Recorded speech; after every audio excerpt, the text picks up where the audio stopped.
आए खेलें the puppets day.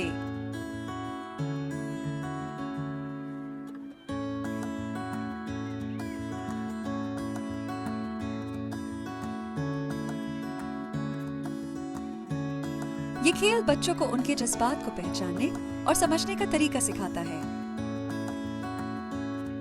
खेल शुरू करने के लिए बच्चों से पूछकर मुख्तलिफ जज्बात की फहरिस्त बनाएं। अब उनसे 2 कठपुतलियां बनाने को कहें, एक उदास और दूसरा खुश।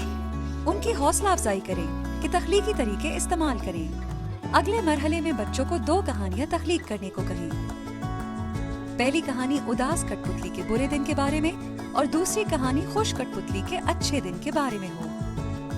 अगर खेल बहुत मुश्किल है तो बच्चों को कठपुतलियां बनाने की बजाय उनकी तस्वीरें बनाने को कहें, जिसमें वो कठपुतलियों को खुश और उदास दिखाएं। अगर खेल बहुत आसान है तो बच्चों से एक तीसरी कहानी बनाने के लिए कहें, जिसमें बताएं कि उदास कठपुतली बेहतर महसूस करने के लिए क्या कर सकती है। पूरे खेल के दौरान ये यकीनी बनाएं कि तमाम बच्चे यकसा तौर पर हिस्सा ले रहे हैं और ये कि हर बच्चे को दरकार मवाद तक रसाई हासिल है। खेल के बाद बातचीत के लिए वक्फा लें। बच्चों से अपने जज्बात को पहचानने और समझने के बारे में बात करें और इसी तरह आप द पपेट्स डे खेल सकते हैं। एंजॉय करें।